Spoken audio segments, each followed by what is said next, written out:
अस्सलाम वालेकुम। आपको आज के प्रोग्राम में खुशामदीद कहते हैं। आज हम 3 अहम मौज़ूआत पर बात करेंगे और वेरी क्विकली मैं आपको बता दूं वो मौज़ूआत कौन से। सबसे पहले खेलते हैं, जबकि सीरीज के मामले पर जो है वो मुख्तलिफ बहाने बनाकर जो है वो इनकार किया जाता है। एक तो इस पर बात होगी, दूसरा पानामा केस की जो GIT है क्या मुतनाज़ हो गई है, हुसैन नवाज की जो तस्वीर सामने आई है और व्हाट्सएप कॉल्स की जो कहानी गर्दिश कर रही है, क्या वाकई ये जो तहकीकात हैं वो खौफनाक बातें हैं कि तालीमी दरसगाहों में खैबर पख्तूनख्वा में क्या हो रहा है, उस पर भी हम बात करेंगे। मगर पहले बात हो जाए क्रिकेट की। पाकिस्तान और भारत का मैच अभी इस वक्त चल रहा है और तमाम की तमाम है मेरे हमारे साथ ट्रांसमिशंस करते रहे क्रिकेट के मामलात पर बड़ी गहरी नजर है। Sohaib, good to see you. Karachi studio से हमारे साथ मौजूद हैं और खालिद महमूद साहब, साबिक चेयरमैन है पाकिस्तान क्रिकेट बोर्ड के, वो भी हमारे साथ हैं। लाहौर से हमें लिंक के जरिए ज्वाइन करें। खालिद महमूद साहब, मैं आपसे आगाज करना चाहता हूँ। अब सर, किस तरह से देखते हैं ये, क्या वाकई दोगलापन है कि वो ICC टूर्नामेंट्स में जो है वो खेलते हैं तो उन्हें कोई मसला नहीं है, मगर सीरीज जो है वो उसकी जब बात आती है तो वहां पर वो कहते हैं कि नहीं, सिक्योरिटी है, दहशतगर्दी खत्म करें, दीगर मामलात पर पहले बात होनी चाहिए, खेल बाद में, देश पहले आता है। जी, आपने बहुत ही अहम नकात उठाए हैं अपनी इब्तदाई गुफ्तगू में। पहले तो ये बात मैं आपसे मुत्तफिक हूँ कि क्रिकेट और सियासत दो अलग चीज़ें हैं और दुनिया में जितनी भी अहम अदारे हैं और अहम खेलों वाली जो तंजीमें हैं वो हमेशा उनका मुतालबा होता है, उनके चार्टर का हिस्सा होता है कि खेल को खेल रहना चाहिए और सियासत को सियासत रहना चाहिए, दोनों को अलग करना चाहिए। बदकिस्मती से हिंदुस्तान हमेशा खेल और सियासत यानी क्रिकेट और सियासत को मिक्स करता है, इकट्ठा कर देता है और क्रिकेट को इस्तेमाल करता है बतौर एक सियासी हथियार के। तो इसके बारे में हमारे पास वो मुख्तलिफ फोरम्स पर नहीं उठा सकते और इस तरह वो भारत का ये मामला चलता रहता है। आपने भारत के दोगलेपन की बात की है। मैं समझता हूं कि थोड़ा सा फर्क, ट्रॉफी या वर्ल्ड कप हो या T20 का कोई इंटरनेशनल टूर्नामेंट, ये तमाम ICC के इवेंट्स हैं और ICC के इवेंट्स जो हैं वो ICC के अपने जो कवानीन हैं, जो उनके अपने प्रोग्राम हैं उसके तहत चलते हैं। जितने मेंबर ममालिक हैं उसमें शामिल होते हैं। ये मुमकिन है कि कोई मुल्क जो है उसमें भी एतराज़ कर दे कि मैं दूसरे मुल्क से नहीं खेलूंगा, लेकिन इस तरह जाहिर है कि वो पॉइंट्स का भी नुकसान होता है और फिर वो पैसे का भी नुकसान होता है। फोरफीट तो किए थे, मुझे याद पड़ता है ऑस्ट्रेलिया ने श्रीलंका में सिक्योरिटी का इशू था, उन्होंने पॉइंट्स फोरफीट कर दिए थे। मैं यही तो जानना चाहता हूँ, अगर देश से मोहब्बत इतनी है तो फिर यहाँ पे पॉइंट्स फोरफीट कर दें। जी हाँ, मैं आपकी बात से ये मुत्तफिक हूँ, लेकिन मैं थोड़ा सा दोनों चीज़ों का फ़र्क वाजे करना चाहता हूँ कि ICC का अपना एक टूर्नामेंट है, उसमें कोई मुल्क चाहे इतनी अपने आप को हाई मॉरल ग्राउंड पे कहीं समझे तो वो इतराज़ करे और उसमें ना शामिल हो और जो भी पॉइंट्स ज़ाया होते हैं वो ज़ाया होते चले जाएं। जिन 4 फीचर्स की तरफ आपने इशारा किया है वो यकीनन हुए थे, लेकिन वो ऐसे थे जिसमें कोई नाकाबिले तलाफी नुकसान नहीं पहुंच रहा था उन टीमों को, ऑस्ट्रेलिया की टीमों को और इंग्लैंड की टीमों को। उसके बावजूद भी मेरा ख्याल है वर्ल्ड कप जीता था। राइट, मैं सोहेब, मैं आपकी एक मिनट दीजिएगा खालिद साहब। सोहेब, मैं आपकी टेक चाहता हूँ, आप इस मामले को किस तरह से देखते हैं? और ये मैं सिर्फ टीमों की बात नहीं कर रहा, मैं लोगों की भी बात कर रहा हूं कि वहां पर वो फिर ट्रांसमिशन भी करते हैं, सेलिब्रेशन भी करते हैं, इंतजार भी करते हैं। भारतीय टीवी चैनल हम कल से देख रहे हैं, हमारे साथ भी उन्होंने की और बगैर किसी अहले हुज्जत के उन्होंने ट्रांसमिशन की और उन्होंने कहा कि नहीं, ये अच्छा है, मैच हो रहा है, एक्साइटमेंट है। आप ये देखें कि जिस वक्त चैंपियंस ट्रॉफी शुरू नहीं भी हुई थी, जब बंटवारा से इंडियन, लेकिन उस वक्त भी नहीं हुई। जो हमारा वीकली प्रोग्राम होता है कुछ क्रिकेट हो जाए, उसमें मैंने पहले ही कह दिया था ये कभी नहीं करेंगे, क्योंकि इनके ऊपर जो पेनल्टीज लगेंगी या जो ऑस्ट्रेलिया इंग्लैंड इनके खिलाफ हो गया था वो अगर इनको 1 साल के लिए डिबार भी कर देते तो इनको बड़ी प्रॉब्लम होती। वही मैं फिर वही कहूँगा खालिद में, ठीक है, क्योंकि गवर्नमेंट जब फॉरेन ऑफिस BCCI को मना कर रहा है कि आप क्रिकेट ना खेलें, तो वो उस इंडियन क्रिकेट ब्रॉडकास्टर से भी कह सकता है कि मैं आपको पैसे दे दूंगा, मैं कॉम्पनसेट कर दूंगा, लेकिन ये मैच नहीं होगा। तो प्रिंसिपल्स कहा जाता है, वरना प्रिंसिपल्स का वर्ड ना इस्तेमाल करें। अच्छा खालिद साहब, ये इसमें कोई शक नहीं है और मैं और सोहेब भी मेरा ख्याल है इस चीज़ से एग्री करेंगे कि दोनों मुल्कों के दरमियान क्रिकेट होनी चाहिए। इस तरह के मौके दोनों मुल्कों के लोगों को, दोनों मुल्कों की टीम्स को मिलने चाहिए। मगर अभी हमने देखा कि एक मरतबा फिर से जो है वो भारत की तरफ से इनकार कर दिए गए। दुबई में भी जो मीटिंग हुई थी गालिबन, क्या अब इसका कोई हल है? ये बाहर क्यों नहीं एक्सपोज होते इस तरह की जो है वो बातें, जो है वो कहते हैं कि नहीं हम इस वजह से जो है वो सिक्योरिटी की वजह से आगे नहीं खेल रहे। जी, वो एक्सपोज इसलिए नहीं होते, मैं शुरू में ही कह चुका हूं, क्योंकि हमारे क्रिकेट बोर्ड की तरफ से कोई इतनी जानदार किस्म की और इतनी मौसर किस्म की लॉबिंग नहीं होती कि उनके इस नहीं है। ये ठीक है कि इस वक्त आईसीसी का कैलेंडर कोई नहीं है और उन्होंने दोनों मुख्तलिफ मुल्कों के आपस के जो क्रिकेट प्रोग्राम हैं वो उन्हीं पे छोड़ दिए हुए हैं। लेकिन अगर दोनों मुल्कों के दरमियान एक चीज़ तय पा जाए और उस पर कोई अमल ना हो तो फिर यकीनी तौर पे आईसीसी को उसमें मुदाखलत करनी चाहिए। लेकिन ना हमारी तरफ से कोई इतनी जानदार कोशिश अभी तक हुई है और ना अभी तक आईसीसी ने इतना कोई अपना दमखम दिखाया है या अपनी ताकत का मुजाहरा किया है कि वो इस मामले में हिंदुस्तान को मजबूर कर सके। लिहाजा हिंदुस्तान बड़ी आसानी से वही क्रिकेट को बतौर एक सियासी हथियार के इस्तेमाल कर रहा है। उनकी कोशिश है कि दुनिया में तासर दिया जाए कि पाकिस्तान में चूँकि दहशतगर्दी होती है और उनके मुल्क में जो कुछ होता है वो भी जिम्मेदारी पाकिस्तान की है, तो इसलिए वो उनके खिलाफ उन बाइकआउट करते हैं, उनके खिलाफ क्रिकेट नहीं खेलते। उनकी कोशिश है पाकिस्तान को तनहा किया जाए। अच्छा, राइट। शोएब, चले मैं एक सवाल मैच के हवाले से भी आपसे पूछना चाहता हूँ। अभी जो सिचुएशन है, I think Shoaib Malik just got out, क्या पाकिस्तान का कोई चांस है अभी आपको लग रहा है मैच में? नहीं, बहुत मुश्किल है जब आप इस तरह का माइंडसेट और सिलेक्शन लेके जाएंगे जो कि 8-10 साल हो गए हैं। इससे तो लगता है जैसे कि ये इंटरेस्टेड ही नहीं है इंडिया से जीतने के लिए।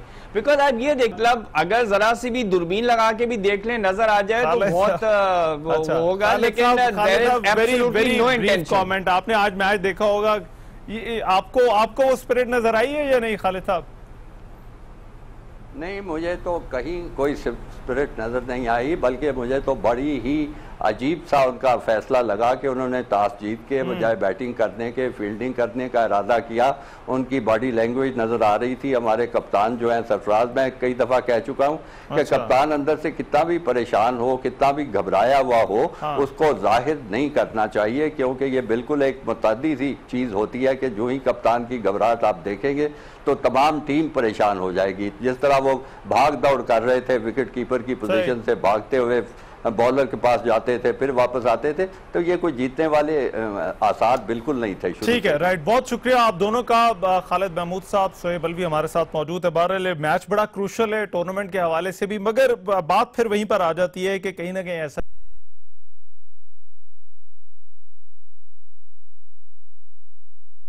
यहाँ पर वो पॉइंट्स पहले हैं। यहाँ पर जो पाकिस्तान के मौके की हमें तारीफ या जीत उसे कह लीजिए नजर आती है कि जब इस तरह से दोनों टीमें मैदान में उतरती हैं। खेल है, सियासत है, दोनों को अलग अलग रहना चाहिए दुनिया के। और भी एक ब्रेक लेंगे, ब्रेक के बाद जब हम वापस आएंगे तो पनामा केस की जो JIT है वो क्या मुतनाज़ होती जा रही है, इस पर बात होगी। ब्रेक के बाद प्रोग्राम में एक मरतबा फिर से खुशामदीद। हुसैन नवाज की एक तस्वीर मुहिम्मा बनी हुई है। गुज़िश्ता शब ये तस्वीर सोशल मीडिया के जरिए मंजर आम पर आई और ये 28 मई को दिन 11:37 पर ली गई थी, जिसमें देखा जा रहा है कि हुसैन नवाज खाली कमरे में एक कुर्सी पर बैठे हुए हैं। देखा जाए तो इस तस्वीर में कोई नई बात नहीं। उसी दिन हुसैन नवाज ने खुद कहा था कि उन्होंने 2 घंटे इंतजार किया जब वो JIT के सामने पेश हुए, और ये कोई अनहोनी बात भी नहीं। एक वक्त वो था जब एक और मुंतखब वज़ीर आज़म के बेटे को गिरफ्तार भी किया गया, खतावर के साथ उनसे मिलने के लिए जाती थी। अब इस तस्वीर के बाहर आने पर जो नून लीग के सपोर्टर्स हैं वो बड़े सहकपा हैं कि ये तहकीकात जो हैं वो शफाफ अंदाज में नहीं हो रही, और दूसरा JIT जो है वो मुतनाज़े होती जा रही है। ये बड़ा आम है कि JIT को मुतनाज़े बनाने की अभी तक जो कोशिशें सामने आई हैं, एटलीस्ट उनमें से 2 का आगाज नून लीग के हलकों की जानिब से हुआ। सबसे पहले तो हुसैन नवाज ने JIT के अरकान पर एतराज़ात उठाए थे, और फिर सेनेटर निहाल हाशमी जो कि नून लीग के ही सेनेटर थे, उनकी टेप जो है वो सामने आई। व्हाट्सएप कॉल्स की कहानी और इस तस्वीर के बारे में अभी कुछ कहना मुश्किल है कि इसे कौन सामने लाया। अब सवाल यह पैदा होता है कि JIT जानबदारी JIT की अगर साबित हुई तो मुनासिब वक्त पर वो हुक्म भी दे सकते हैं। कुछ बड़े आम सवाल आते हैं सारी सूरत हाल में। इस तस्वीर का जो फायदा है वो किसे हो सकता है इस तस्वीर को देखा जाए, और फिर ये कि इस तस्वीर का मकसद हुसैन नवाज के लिए क्या कोई हमदर्दी पैदा करना है। तीसरा और सवाल बड़ा आम है कि क्या इस तस्वीर में कुछ गलत भी है या नहीं। चौथा ये कि क्या JIT जो है वो मुतनाज़े हो गई है, और पांचवां, और मेरी नजर में सबसे आम सवाल है कि अगर जेआईटी मुतनाज़ होती है तो फिर क्या सुप्रीम कोर्ट भी मुतनाज़ नहीं हो जाएगी? इस पर बात करने के लिए जो मंजरनामा में, इस पर बात करने के लिए बैरिस्टर जफरुल्लाह साहब इस वक्त हमारे साथ मौजूद है। बैरिस्टर जफरुल्लाह साहब, बहुत शुक्रिया सर, आपने हमारे लिए वक्त निकाला, थैंक यू सो मच। ये सर जो सवालात उठाए जा रहे हैं जेआईटी के हवाले से, अभी तक जो जेआईटी ने जिस तरह से इन्वेस्टिगेशन की है, how do you see it? क्या मामला ठीक चल रहा है या कहीं कहीं आपको जो है वो गड़बड़ भी लग रही है इसके अंदर? इसलिए कि अभी कोई उसका फाइंडिंग तो नहीं आई है कि उस पर कोई हम डेफिनेटिव राय दें, अभी तो प्रोसेस शुरू हुआ है। बुनियादी तौर पर यह मुकदमा सियासी है। अच्छा। देखिए, जब ये सुप्रीम कोर्ट ऑफ पाकिस्तान में इमरान खान साहब ने पिटीशन दी थी तो मैंने तो प्राइम मिनिस्टर साहब से गुजारिश की थी, बाकी सारी लीगल टीम में, कि कोर्ट की जुरिस्डिक्शन की तो कोर्ट मुतनाज़ होती हैं, लेकिन प्राइम मिनिस्टर साहब ने कहा कि मैं सियासी आदमी हूँ और मेरे लिए मुश्किल है। अब आप देखें कि उन्होंने तो वहाँ जाकर सबमिट किया, कहा कि जी मैं और मेरे बेटे जो पाकिस्तान में नहीं भी हैं तो वो भी आने पे तैयार हैं। जब इमरान खान पे नीब अब्बासी ने किया तो इमरान खान रोज आके कहता है उनका वकील कि जी सुप्रीम कोर्ट को इख्तियार नहीं है। बहरहाल प्राइम मिनिस्टर साहब आ गए, मामला आगे बढ़ा। आपको पता ही है कि 2 जजमेंट और 3 की और उसके बाद GIT बन गई। कुछ मैं मतलब एक बाद मामलात में एज ए तालिब इल्म को ज़्यादा खुश नहीं होता। अच्छा। मिसाल के तौर पर ये जो GIT की फॉर्मेशन है, मैं खुद सिविल सर्विस में रहा हूँ, हम GIT बनाते रहे हैं, GIT में हम काम करते रहे हैं। उसमें बेहतर ये होता है कि जो भी GIT बनाए पहले दिन वो नाम बता दे। आप देखेंगे इसमें बेंच ने कहा, 5 रुकनी बेंच ने, कि जी इदारे नॉमिनेट करें। इदारों ने 1 की जगह 3 नॉमिनेट किए और वो बाद में से कबूल कर लिए गए। बाद में कहा जी कि 2 को और भेज दें। अब पता नहीं वो व्हाट्सएप की क्या कहानी है, मैं तो प्रिवी नहीं हूँ। फलां को कर दें, या पहले दिन बंदा लिस्टें मंगवा लेता है, उनमें से चुन लेता है, कोई प्रॉब्लमेटिक ऐसा नहीं होता। लेकिन खत में और हो, बिहाइंड द सीन और हो, वो भी व्हाट्सएप पे कॉल हो, नॉर्मल का, उससे इशू तो पैदा होते हैं। दूसरा प्रॉब्लम जो है कि जब आपने हुसैन साहब का कहा, देखिए ना, उनको हक हासिल था। मैं अभी भी कहता हूं कि एक आदमी जिसने रेफरेंस में पहले हुदैबिया के रेफरेंस बनाए, उसमें वो प्रोसिक्यूटर था, उसमें वो इन्वेस्टिगेटर था, उसकी तो राय एक बनी हुई है गलत जैसा ही। हम ये समझते हैं कि वो हाई कोर्ट ने क्वाश कर दिया। अब वो एक माइंड तो है ना उसका, तो लाइकलीहुड होता है, लाइकलीहुड। और दूसरा एक की बीवी जो है, अब देखिए लॉर्ड हूफ का बड़ा मशहूर केस हुआ था हाउस ऑफ लॉर्ड्स में। उसकी बीवी जो है मिनिस्ट्री के बोर्ड ऑफ डायरेक्टर्स पे थी, तो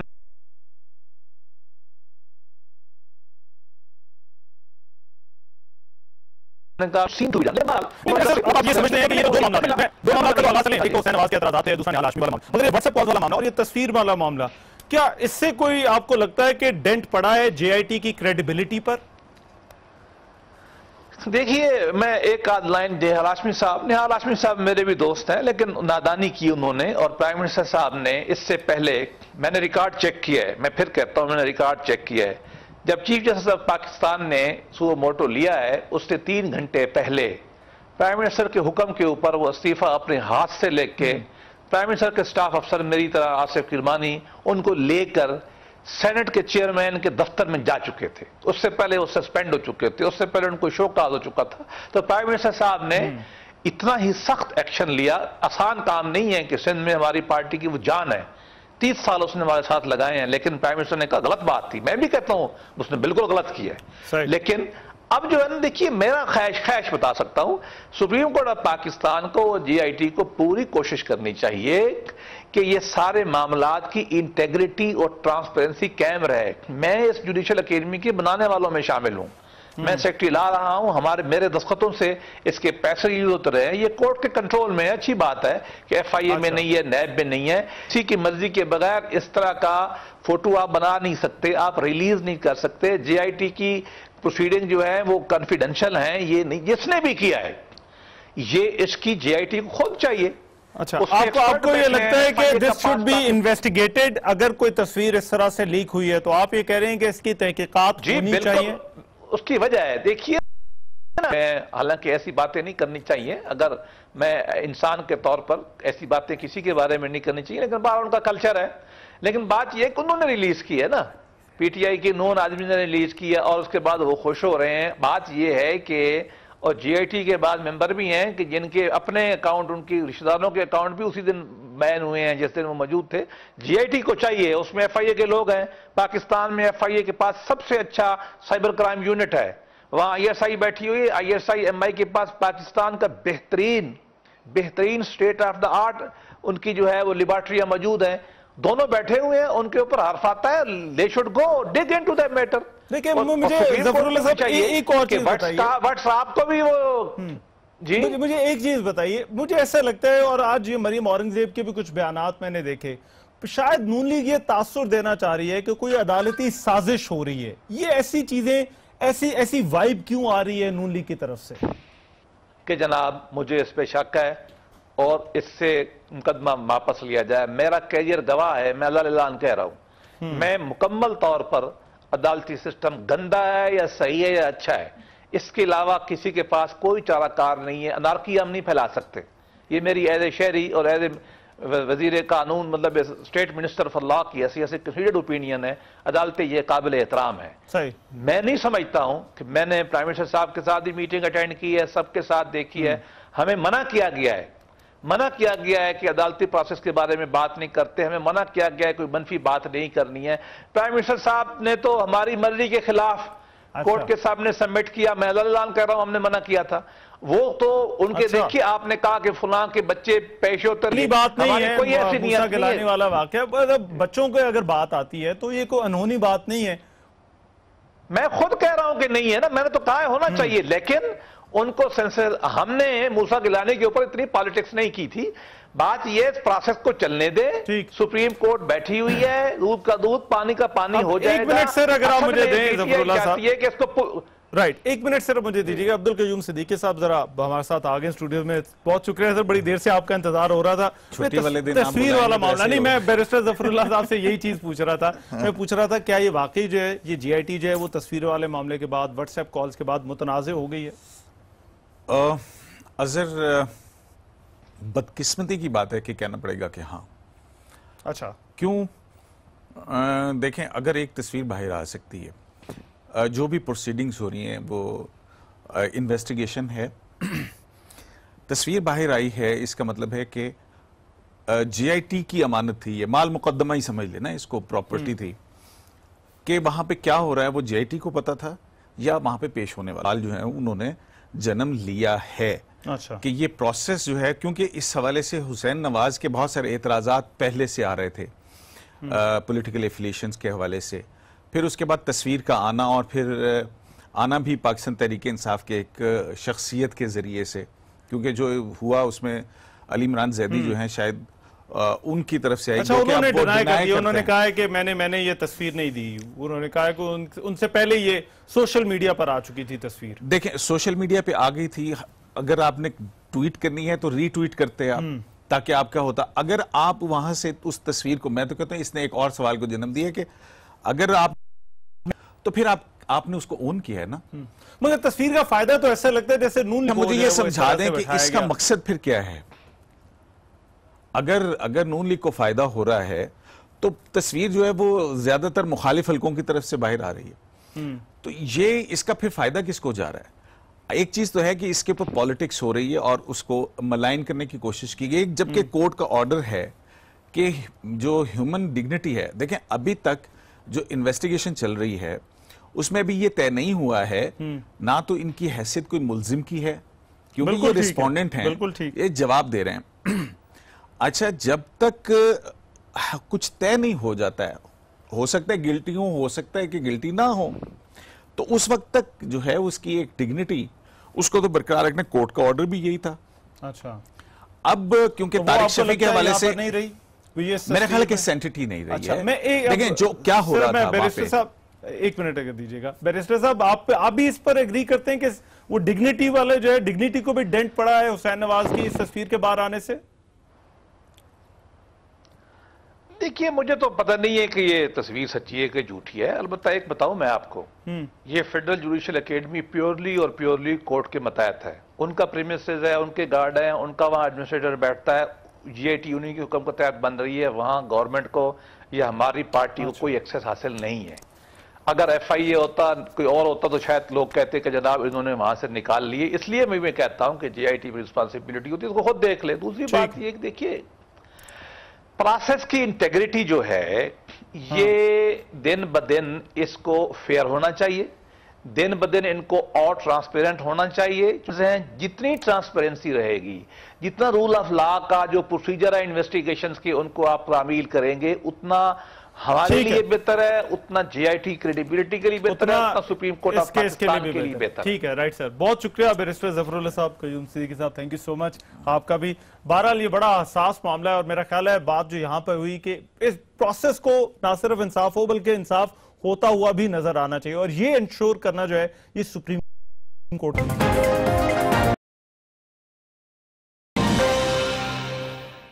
ब्रेक के बाद प्रोग्राम में एक मरतबा फिर से खुशामदीद। मर्दान की अब्दुल वली खान यूनिवर्सिटी में मशाल खान के कत्ल केस पर मुश्तरका तहकीकाती जो टीम बनी थी उसकी रिपोर्ट मंजर आम पर आई है, जिसमें यह पता चला है कि एक मखसूस गिरोह ने मशाल खान पर तौहीन रसालत का इल्जाम लगाकर लोगों को उकसाया। मशाल और उसके दोस्तों के खिलाफ तौहीन रसालत के हवाले से कोई सबूत नहीं मिला। रिपोर्ट जमीन भी शामिल थे। पख्तून स्टूडेंट फेडरेशन के सदर और यूनिवर्सिटी के मुलाजिम वाकई से एक माह कबल मशाल को हटाने की बात कर रहे थे। रिपोर्ट में यह भी इंकशाफ किया गया है कि मशाल से जख्मी हालत में आखिरी बात हॉस्टल वार्डन की हुई, जिसे मशाल ने कलमा पढ़कर सुनाया और दरखास्त की कि उसे अस्पताल ले जाया जाए। रिपोर्ट के मुताबिक एक सियासी ग्रुप को मशाल की सरगर्मियों से खतरा था, जबकि यूनिवर्सिटी इंतजामिया के खिलाफ मशाल खुलकर बात करता था, इसीलिए इंतजामिया भी उससे खौफजदा थी। मुश्तरका तहकीक यूनिवर्सिटी में मुनशियात और असलहे का इस्तेमाल आम है और तालिबात का इस्तेहसाल भी किया जाता है। रिपोर्ट में पुलिस के किरदार को भी मुतनाज़ करार दिया गया और गफलत के मुर्तकिब पुलिस अफसरान और एहलकारों की निशानदेही करके उनके खिलाफ सख्त कार्रवाई की तजवीज दी गई है। अब इस रिपोर्ट के मंजर आम पर आने के बाद खैबर पख्तूनख्वा का जो तालीमी निजाम है उस पर भी सवालात खड़े हो गए और तहरीक इंसाफ जो गुड गवर्नेंस जिस तरह से वो सिस्टम बदलने की बातें करती है उस दावे पर भी जो है वो उंगलियां उठ रही हैं। अब इस सारे मामले पर बात करने के लिए इस वक्त पाकिस्तान तहरीक इंसाफ के रहनुमा शौकत यूसुफजई साहब हमारे साथ मौजूद हैं। उनसे मैं चाहता हूं इस जो JIT रिपोर्ट आई है इस तनाजुर में जो है इस पर बात की जाए। शौकत यूसुफजई साहब, बहुत शुक्रिया आपने हमारे लिए वक्त निकाला। सर, ये बड़े खौफनाक इंकशाफात हैं इस रिपोर्ट के अंदर मर्दान यूनिवर्सिटी वाले वाकये के हवाले से। क्या वाकई तलबा इस कदर गैर महफूज हैं खैबर पख्तूनख्वा के यूनिवर्सिटीज में? बिस्मिल्लाहिर्रहमानिर्रहीम। देखिए रहमान, ये जो मशाल का वाकया हुआ था ये वाकई ये तो इंतहाई काबिल मजम्मत वाकया था और इस पे ये था कि काफ़ी लोगों के अंदर गम और गुस्सा भी पाया गया और उसका रिएक्शन भी आया। और चूंकि ये वाकया ऐसा हुआ था कि जिसपे कोई ऐसे शवाहिद नहीं मिले थे, कोई ऐसी चीज़ें सामने नहीं आ रही थी और इसीलिए ये सारा वाकया को JIT बना के हमने कहा कि इसमें गैर जानिबदाराना तहकीकात होनी चाहिए ताकि दूध का दूध पानी का पानी हो।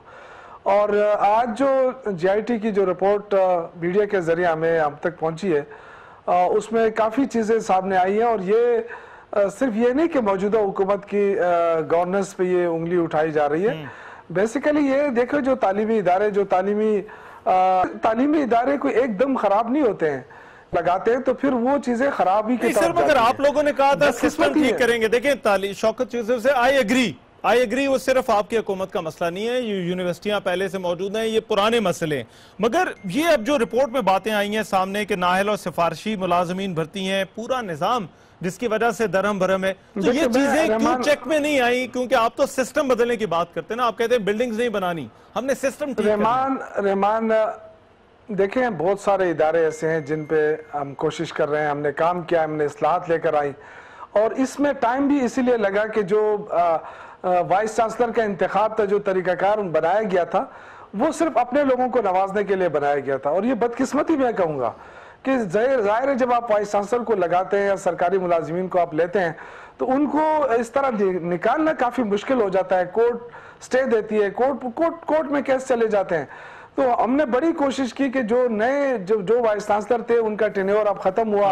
अब नए चांसलरों के लिए हमने जो तरीकाकार अपनाया, जिस तरीके से हम गए वो एक मिसाल है। लेकिन जाहिर है हम उस पर नहीं जाना चाहता, जाहिर है उन्होंने इदारे बनाए, किसी नाम के लिए सिस्टम तो शुरू किया जा सकता है। अब JIT रिपोर्ट जब आपको पता चली, अब ये सामने आई है और इस निजाम को, इस अमल का आगाज किया जाए कि इन तालीमी इदारों से इन चीजों को पाक किया जा सके।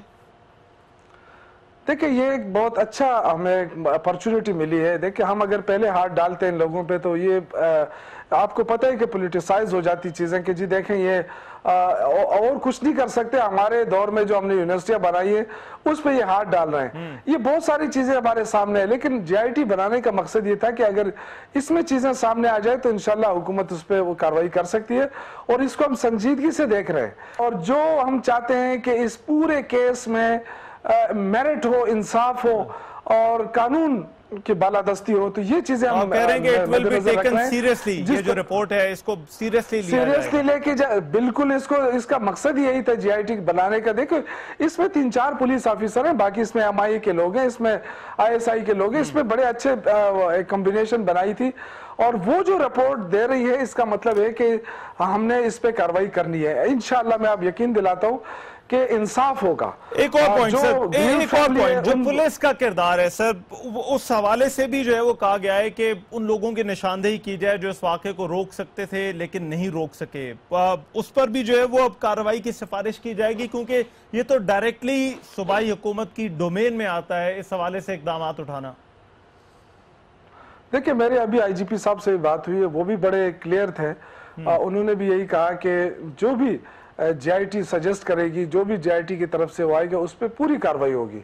तो मेरे ख्याल से देखिए ये कोई ये नहीं कि हमारे ऊपर कोई बात आ रही है या किसी और पे बात आ रही है। इस पे मेरे ख्याल से हमें ये नहीं करना, जहाँ भी होगी उसको ठीक करने की जरूरत है। अच्छा। और उस पर हम जाएंगे, हर हालत में जाएंगे, और ये हम इंशाअल्लाह ताला बताएंगे कि ये सूबा जो है ये बिल्कुल आजाद खुद मुख्तार सूबा है, और इसमें किसी किस्म की इजारादारी नहीं है या आवाम। मैं सिर्फ आपसे एक चीज जानना चाहता हूं, अब तालीमी इदारों वाला मामला, चले बाकी जगहों पर भी ये मामला तो है, मगर क्या तालीमी इदारों में अब इस अमल का बाकायदा आगाज होगा, किस तरह से स्क्रूटनाइज किया जाए चीजों को ताकि आइंदा इस तरह का कोई वाकया पेश ना आए?